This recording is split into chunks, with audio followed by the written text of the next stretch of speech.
My family laughed. When I asked about my missing money, until the bank manager called them in, I held my small notebook in both hands because they had begun to tremble, not from age, but from the weight of a question I already feared the answer to.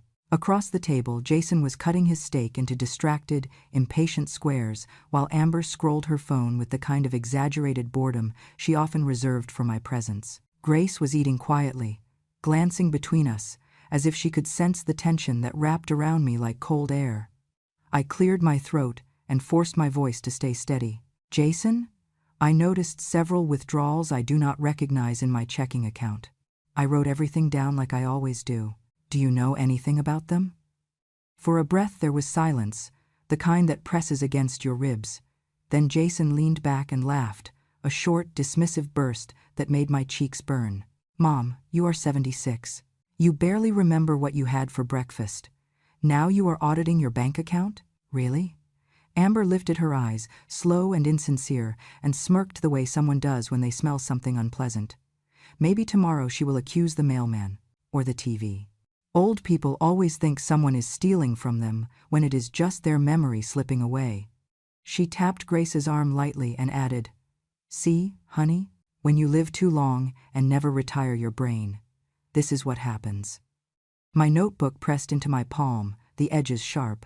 I swallowed and tried again. I only asked because the amounts are not small, and Amber cut me off, her voice rising like a blade. If you lost money, that is on you. You should not even have online banking. At your age, you should have an allowance, like a toddler. Someone responsible should handle your finances. Jason shook his head as if exhausted by the burden of having a mother. Maybe we should get her evaluated. If she keeps making up stories about missing money, we will have to put her somewhere, for her own good.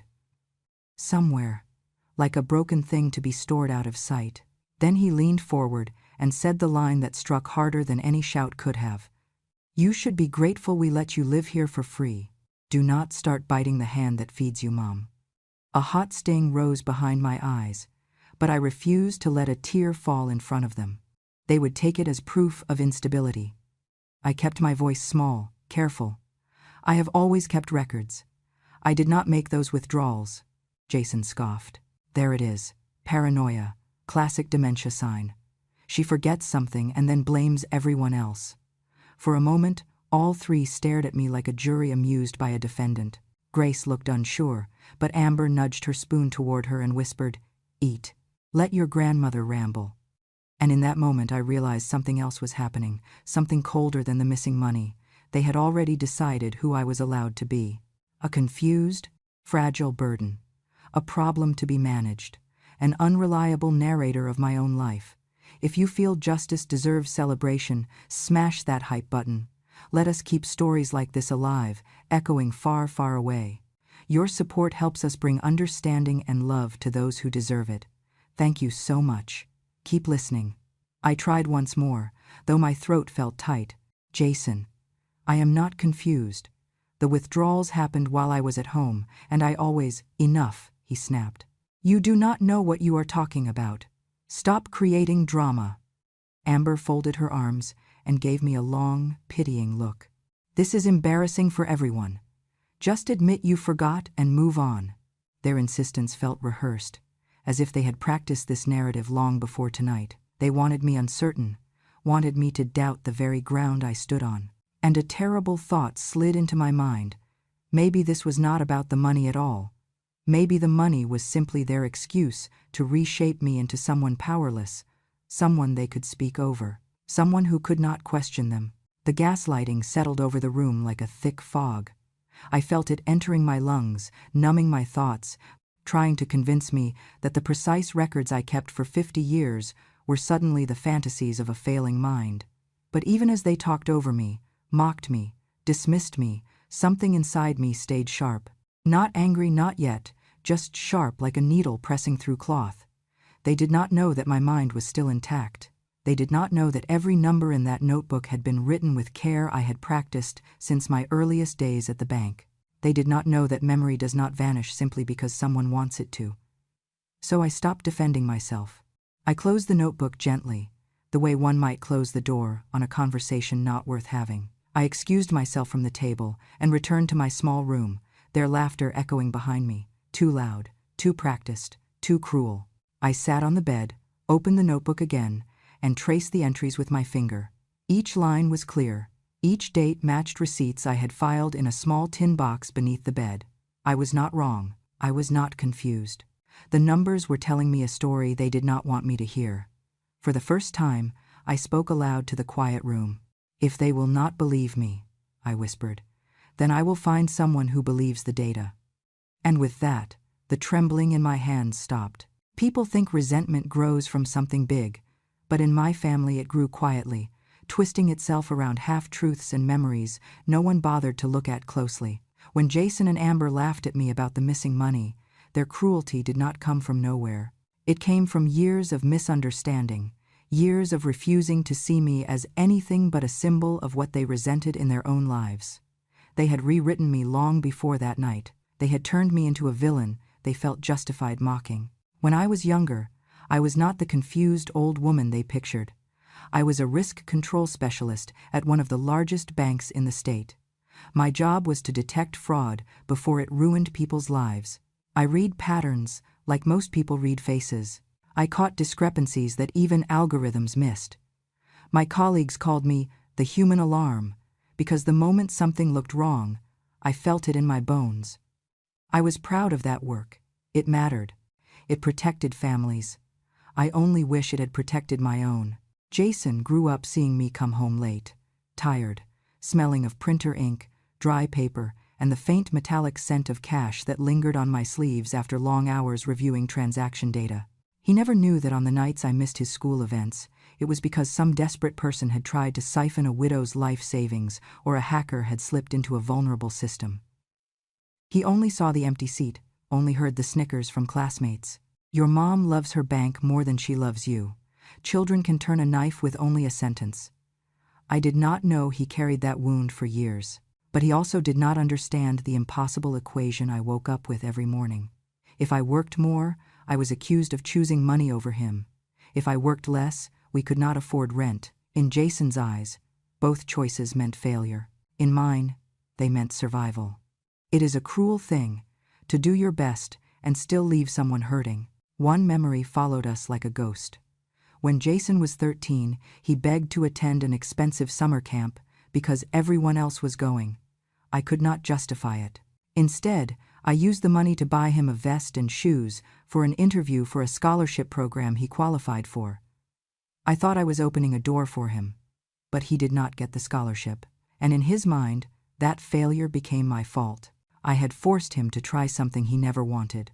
For years afterward, he held on to that narrative, that I controlled his future through my money, that every financial decision I made was a form of manipulation.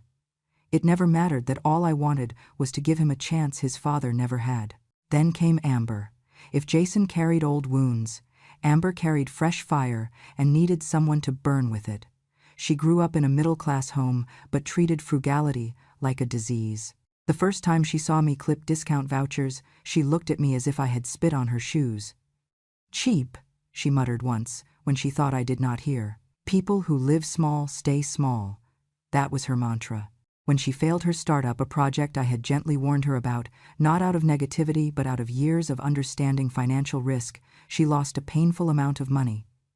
"You jinxed me," she told Jason. "Her mindset ruins things. That poor person energy infects everything."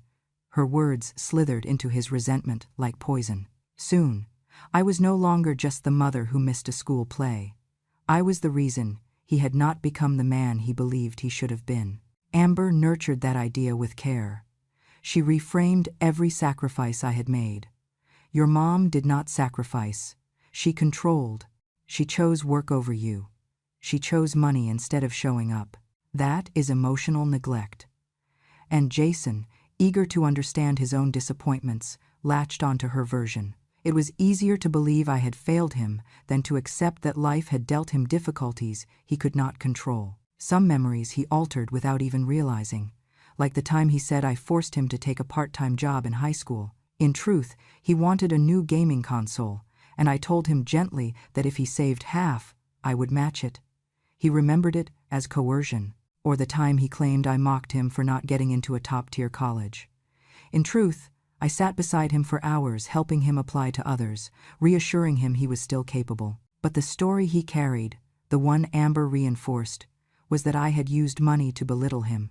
Amber had a talent, an unsettling one, for taking any insecurity Jason had and placing it neatly at my feet. If he struggled at work, it was because I had raised him in fear of failure. If he hesitated about a mortgage, it was because I scarred him with scarcity. If he felt inferior around her wealthier friends, it was because I kept him small.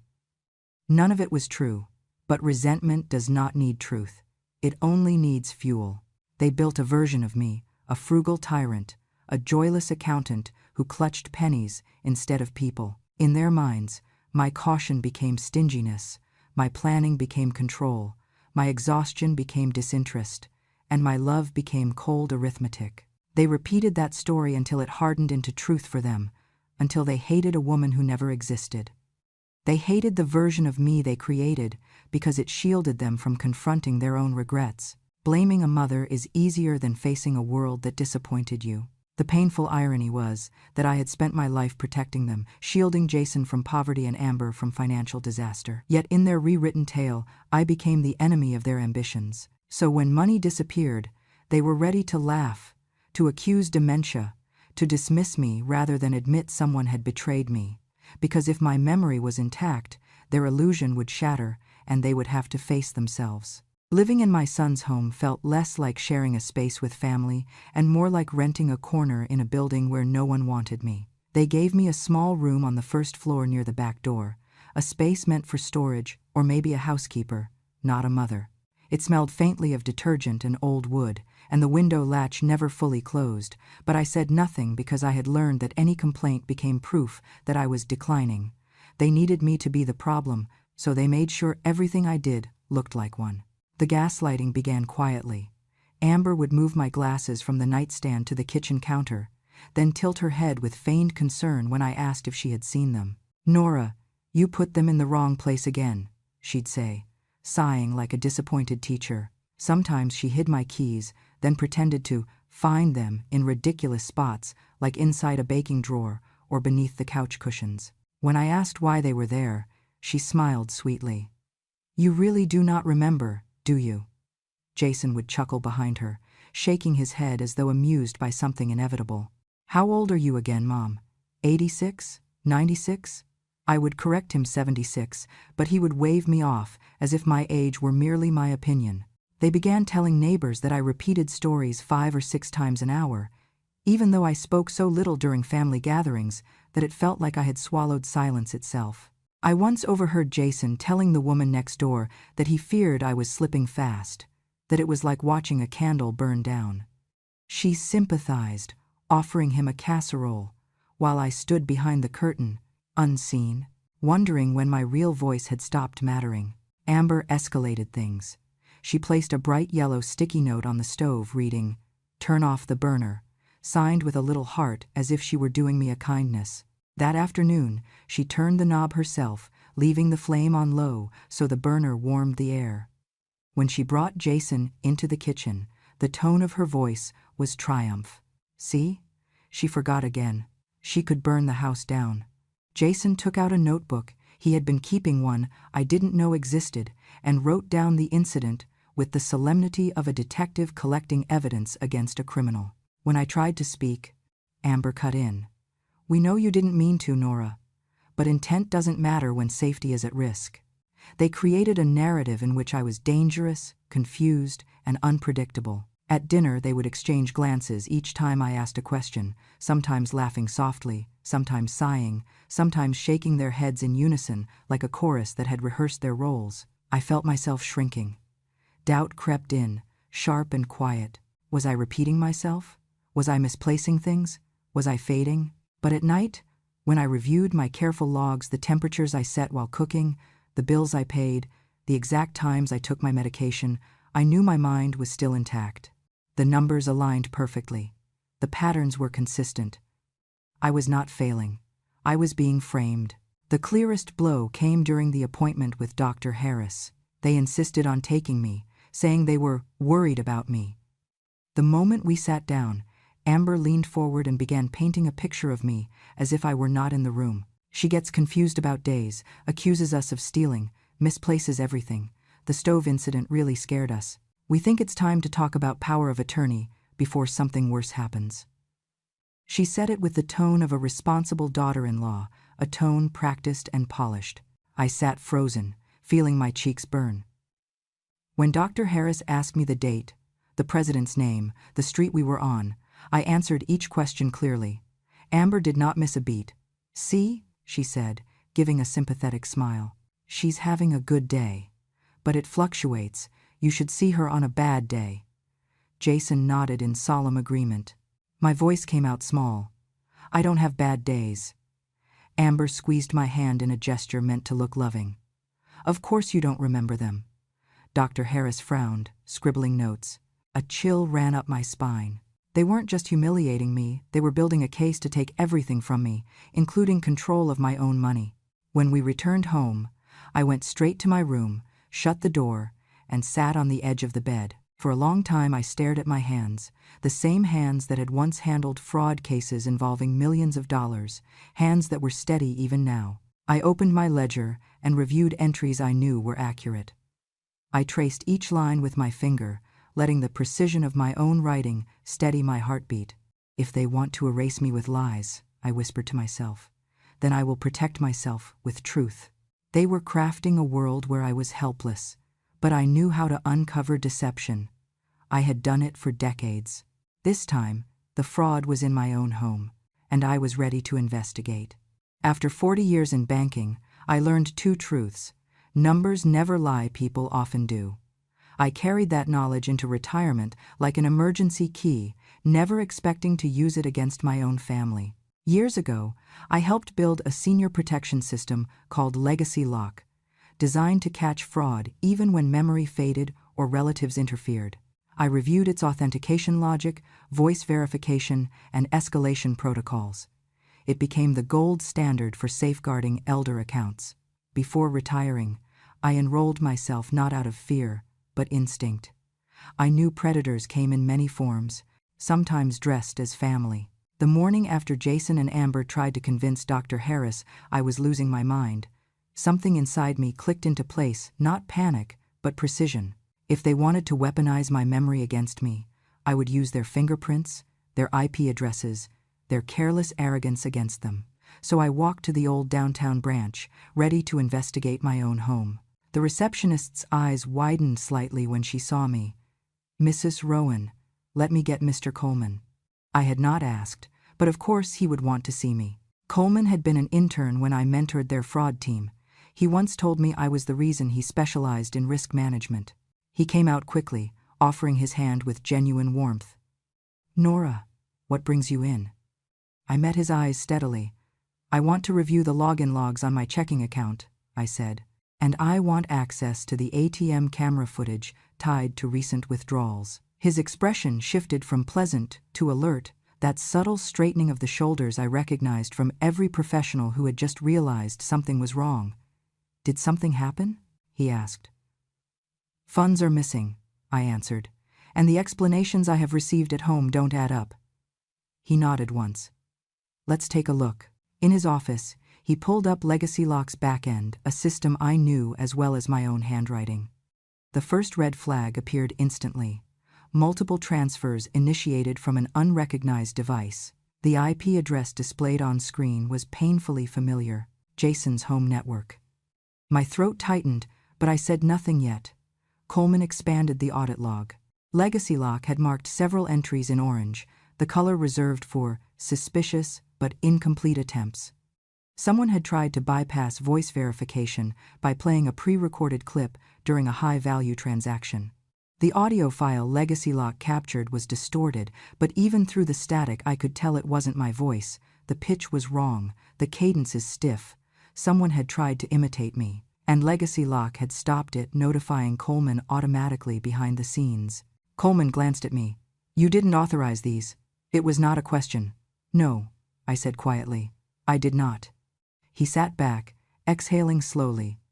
"Do you want me to contact your son?" I felt a clarity that cut through every bruise of the past months. No, I said. Not yet. I want the full picture before anyone gets warned. I saw his respect deepen. He understood this was not a frail woman confused about her savings. This was the woman who once found a multi-million-dollar laundering ring because a decimal point felt wrong. Let's check ATM footage, he said. We pulled up the camera feed tied to withdrawals over the last 4 weeks. The first clip loaded. There was Jason, standing in front of the ATM, shoulders hunched slightly as if he hoped the angle hid his face. But Legacy Lock had high angles. It saw everything. He inserted my card, typed my PIN, and withdrew cash. I felt something inside me twist, not heartbreak, but confirmation. Betrayal hurts less when you've already suspected it. The next clip began. This time Amber stood beside him, arms folded, tapping her foot. Her voice came through faintly but clearly enough. Just do it. She's losing it anyway. That money's basically ours. Jason turned toward her. What if she checks? Amber snorted. She can't even remember where she puts her shoes. By the time she notices, we'll have everything transferred. My hands tightened on the arms of my chair. Coleman's jaw flexed. Another clip. Another withdrawal.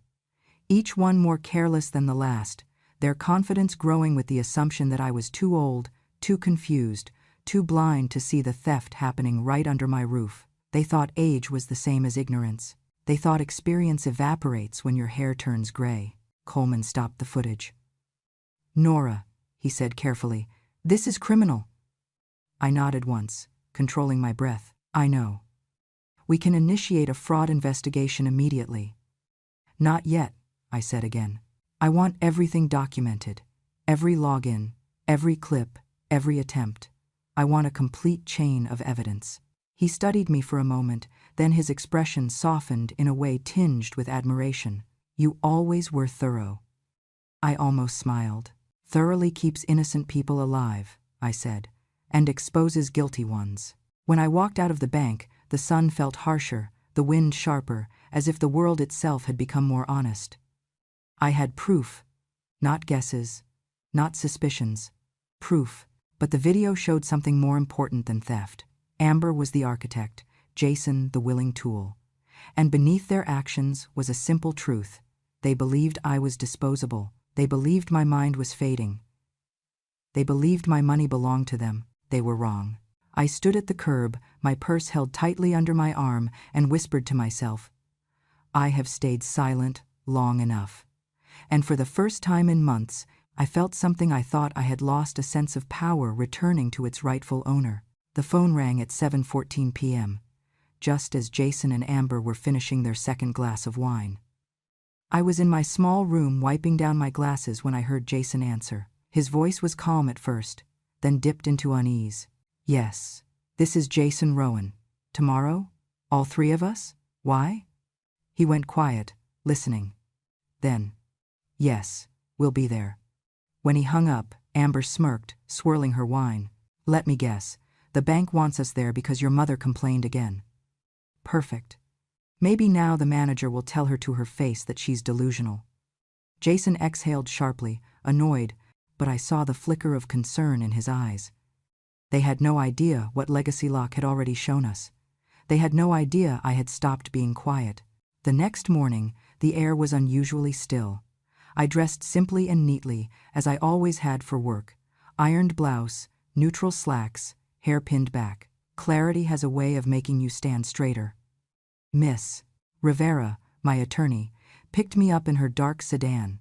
She had reviewed everything the night before, and I could tell by the firm set of her jaw that she was ready. You did the right thing coming forward, she told me. I nodded. I should have done it sooner. Maybe, she said, but timing doesn't erase truth. When we arrived at the bank, Jason and Amber were already inside, pacing near the front desk. Amber's eyes widened when she saw Miss Rivera at my side. Why is a lawyer here? She snapped. Are we being sued for helping you, Mom? Jason crossed his arms, his voice dripping disdain. This is ridiculous. You didn't need to make a spectacle. I let their words fall away. The time for absorbing cruelty had passed. Mr. Coleman greeted us with a seriousness I recognized from years of fraud investigations. He ushered us into a private conference room, the kind used for sensitive matters. Jason slumped into a chair, like he owned the room.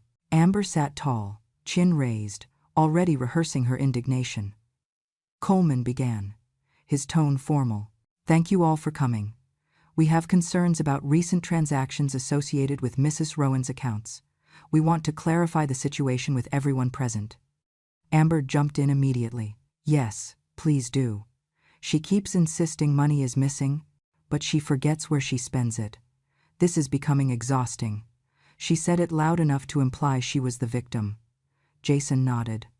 "Honestly, I've had to help her with so many things lately. If withdrawals look strange, it was probably me helping her, with her consent. She just doesn't remember." Coleman clicked a button on the monitor. The audit log appeared. Times, dates, device IDs, IP addresses.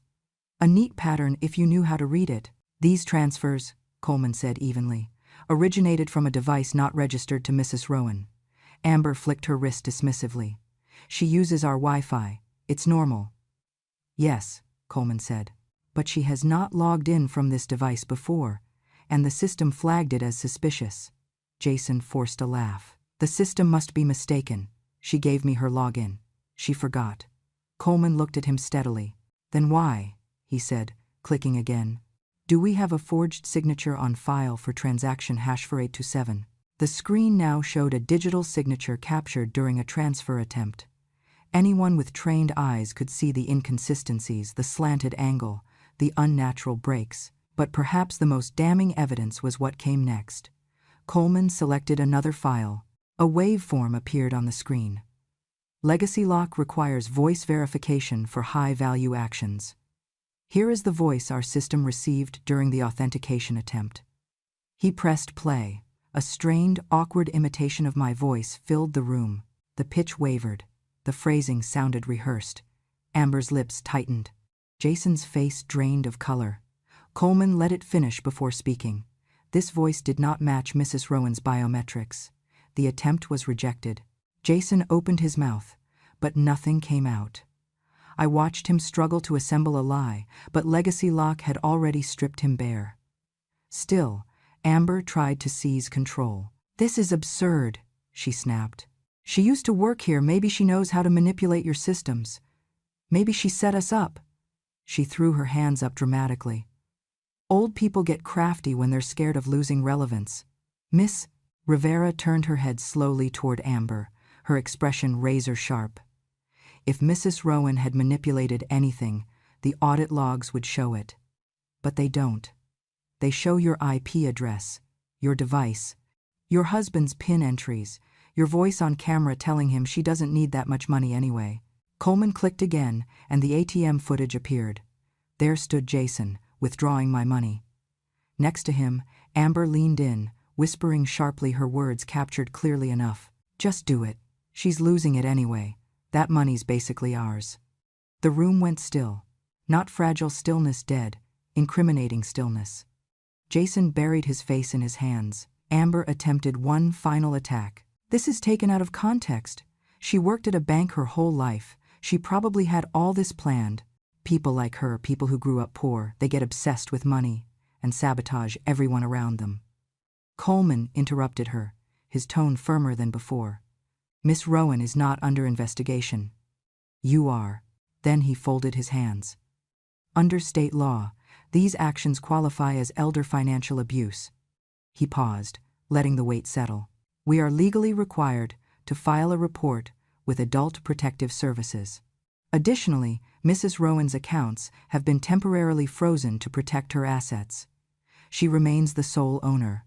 Neither of you will have access moving forward." Jason's head snapped up. "What? You can't do that." Miss Rivera replied coolly. "They can. And they have. You had no legal right to access her funds, let alone impersonate her identity." Amber's voice cracked for the first time. "This is insane. We were just helping her." Coleman shook his head gently. "This was not help. This was exploitation." I sat there, calm, still, the way I used to sit when delivering evidence in boardrooms years ago. Except this time, the people on the receiving end were my own family. That was the only sting. But even that sting faded as the truth settled in. They had done this to themselves. As Coleman ended the meeting, he added quietly, "Mrs. Rowan, a full investigation will begin today. You will be notified of all developments." Jason stared at me as though seeing me for the first time, not as a confused old woman, but as someone who had never stopped knowing exactly what she was doing. And in that moment, justice stepped into the room, not loudly, not angrily, but with the clean precision of truth finally being spoken aloud. The courthouse felt colder than any bank vault I had ever stepped into.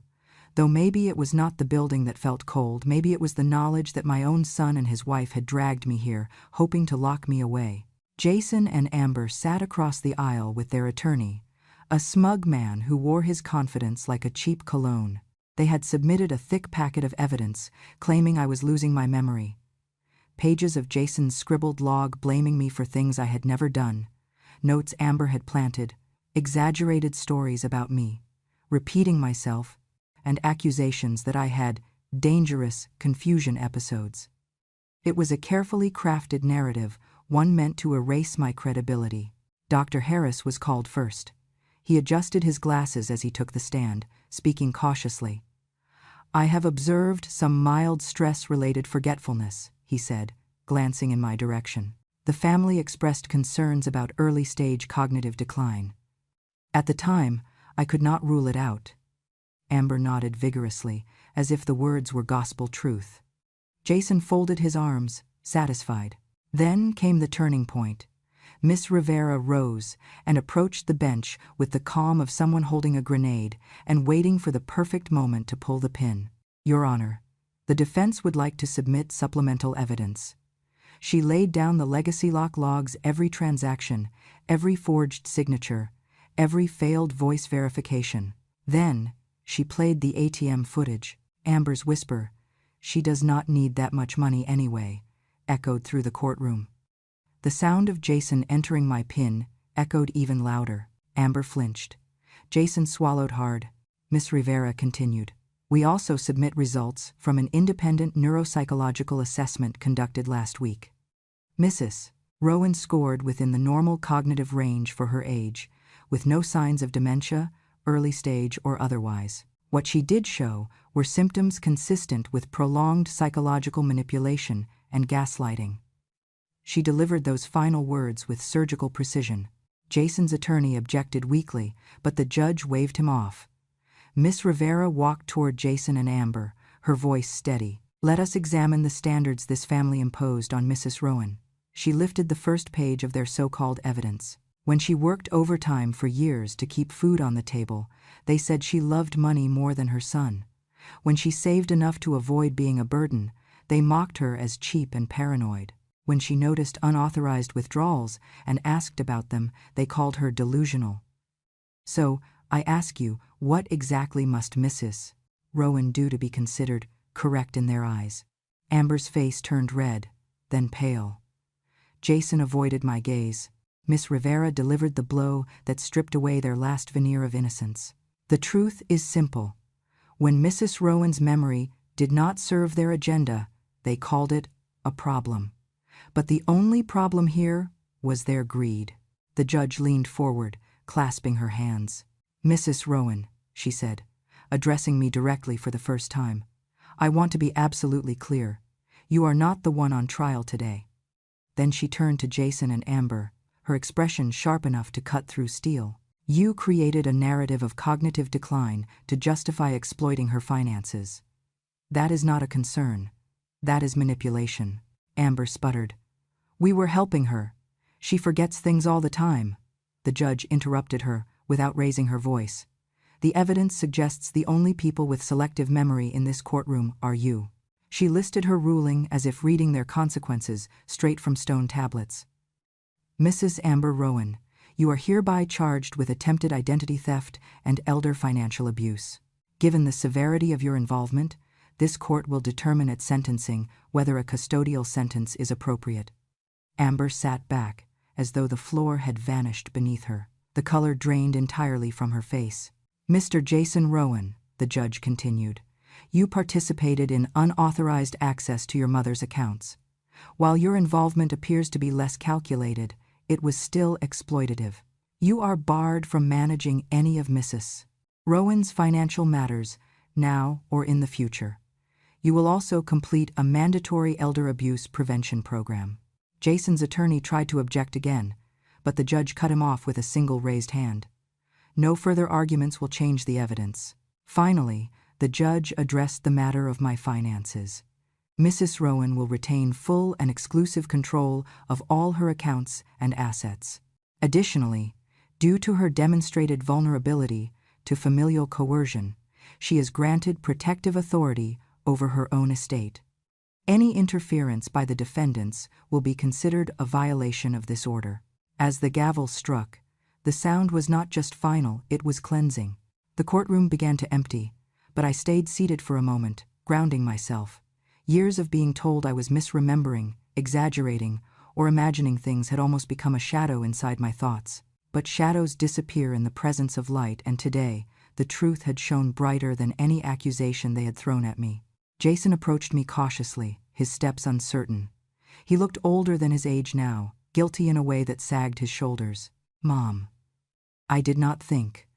I never meant for it to go this far." His voice cracked. I believed part of him meant it. The other part had enjoyed believing the story where I was the confused burden and he was the patient caretaker. I stood, met his eyes, and spoke softly. "You did not just try to take my money, Jason. You tried to take my memory. You tried to rewrite who I was, so you could feel justified." His eyes welled with tears, but I did not let him look away. "But I remember everything, every sacrifice, every insult, every choice you made." Amber remained sitting, frozen and shaking. She did not speak. She could not. As I walked out of the courthouse with Miss Rivera beside me, sunlight fell across the steps like a warm, undeniable truth. I had not lost anything. Not my memory, not my sanity, not my dignity. They had lost the only thing they ever wanted from me. And justice, at long last, had found its way home. When I returned to the house after the hearing, the air inside felt different, as if the walls themselves knew something irreversible had happened. I went straight to my small room near the back door and opened the old cedar chest where I kept everything that reminded me who I used to be before my son decided to rewrite me. I folded my clothes with steady hands, then reached for the box of old photographs, the ones of Jason, as a boy smiling with watermelon juice on his cheeks, wearing the winter jacket I saved for 3 months to afford, holding the bicycle I bought him with overtime pay. Beneath the pictures were the letters he used to write me on sticky notes when he was little. "Mommy, I love you. Mommy, don't work today. Mommy, I made you a rocket." I held them for a long moment, letting both the sweetness and the ache pass through me. These were the little pieces of proof that love had existed once, before fear twisted it and pride strangled it. Amber appeared in the doorway with her arms crossed tightly. "You can't just pack up and walk away," she snapped. "This is our house. You leave when we say you leave." Her voice was sharp, but her eyes betrayed panic, the kind that comes from losing control over the person you assumed would always remain small. "And do not take anything we bought," she added, "even though everything in my room belonged to me." From the kitchen, Jason stood stiff and silent, his shame louder than any words he could offer. I zipped my suitcase, lifted it, and walked past Amber without responding. Her insults could not touch me anymore. They bounced off the armor that truth had given me in that courtroom.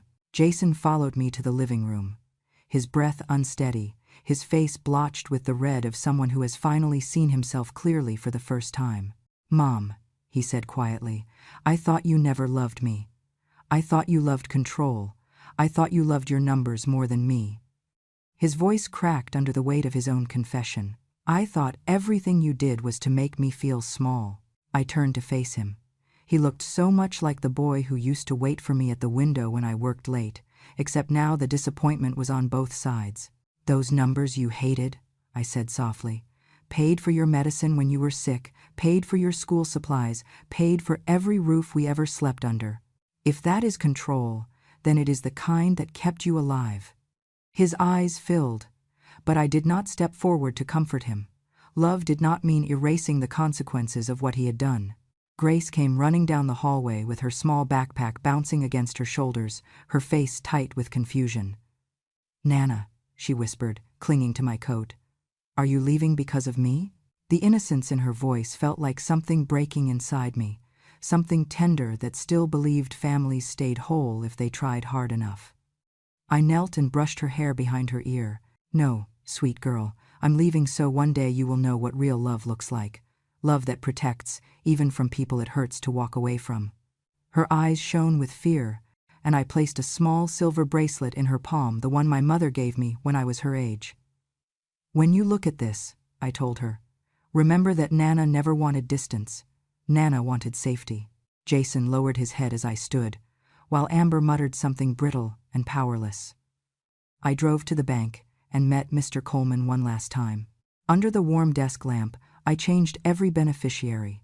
70% to Grace when she turns 25, the rest to protect elderly victims like me. Jason and Amber received nothing, no money, no rights, not even a place in my future. When the final paper was signed, Mr. Coleman looked at me with quiet respect. "Are you sure this is what you want?" he asked. I nodded.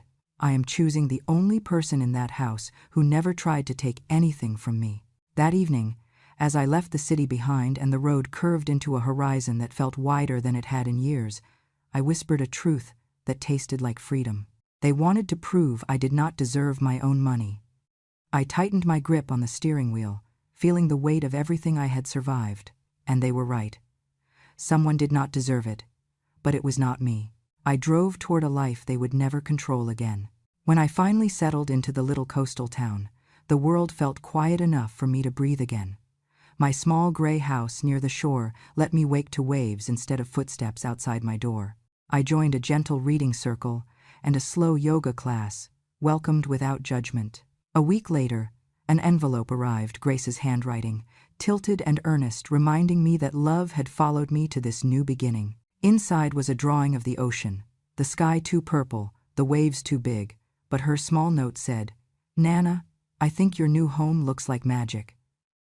She told me about school, about a girl who sat with her at lunch, about learning a new song on the piano. She never mentioned Jason or Amber. She did not have to. Children know when silence is the safest truth. When I wrote back, I told her about the seagulls fighting over bread, about Mrs. Delaney from the book club, who always wore hats bigger than her head, about the crab that tried to steal my shoe near the pier. I did not mention the courthouse, or the lies, or those long nights when I thought I might lose myself. I wrote about kindness, responsibility, and dignity, things I wanted her to grow toward, not away from. News travels quickly in small towns, and even faster in neighborhoods filled with people who pretend scandals do not interest them. Within weeks, the people back where Jason and Amber lived learned about the hearing, not the private pain, but the public facts. Elder financial abuse, manipulation, false evidence. Mothers stopped inviting Amber to school events. Neighbors stopped waving at Jason during his morning run. Even the community page online turned cold. Someone posted, "Be careful who you trust with your parents." No names, but everyone knew. Amber, who once bragged about being management material, found herself turned away from every job related to finance. No one trusted a woman whose name sat in court records next to the words misappropriation and coercion. Jason faced his own reckoning. He was not a criminal in the legal sense, but he was guilty of something harder to escape, being the man who abandoned his mother when she needed him most. And the people around him treated that truth like a stain. Months passed before the next twist arrived. I received a call from Mr. Coleman's office asking if I could come in, not for a problem, but for an opportunity. When I visited, he greeted me with the same respect he had shown the day he helped uncover the lies. "Your case," he said gently, "has made its way into a training module for our newer staff. Anonymous, of course, but your experience is helping us tighten every policy." Then he added something unexpected. The bank wanted to hire me part-time as a consultant for their senior protection program. "You understand the system from both sides, professionally and personally. People will listen to you." I agreed. Not because I needed the income, but because the work felt like stitching meaning back into the torn fabric of the past. Soon I found myself drafting pamphlets, rewriting guidelines, and designing warning signs for people who did not realize danger could come from within their own families. One of the brochures carried a line I insisted on including: "If your family laughs when you ask about missing money, call us." It was not vengeance. It was a life raft for someone out there living a version of my story with no one to speak for them. One late summer afternoon, I stood on the beach watching the tide shimmer under the fading light, a calmness settling over me deeper than silence. As I turned to leave, I saw Miss Rivera approaching barefoot, shoes in hand. She handed me a letter, an update from the Elder Protection Foundation I had supported. My donation had helped save an elderly man whose son had drained his retirement. They secured his home and placed him in proper care. I read the letter twice, warmth spreading through my chest. My suffering had become a shield for someone else. That evening on my porch, with the ocean humming softly, I let myself remember Jason's laughter at the dinner table, Amber's sneer, the sting of being treated like a woman losing her mind. And as the tide breathed in and out, I understood just how far I had traveled, not only in distance, but in dignity. "They tried to make me question my own mind," I whispered into the wind. "Instead, they taught me to trust it more than ever." The waves carried my words away, folding them into the rhythm of the tide. A year later, Grace came to visit, taller, brighter, her smile untouched by the bitterness of adults. We walked along the shore, our footprints linking and unlinking in the sand, a pattern as natural as breathing. She told me she wanted to be someone who helped people, maybe a lawyer like Miss Rivera, maybe a teacher, maybe something she had not discovered yet. I listened, truly listened, the way a mother should, the way I once wished I could have listened to Jason when work swallowed me whole. And as she talked, I felt peace settle around us like a soft blanket. Justice had found me in a cold, precise way. But peace had come warm and slow, like the tide itself. And that was the ending I never dared hope for but finally received.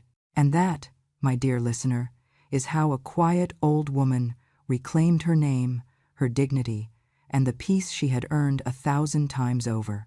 If my story reminded you of your own strength, or made you believe just a little that justice still has a place in this world, then stay with me. These old bones still carry many stories, some heavy, some healing, all true.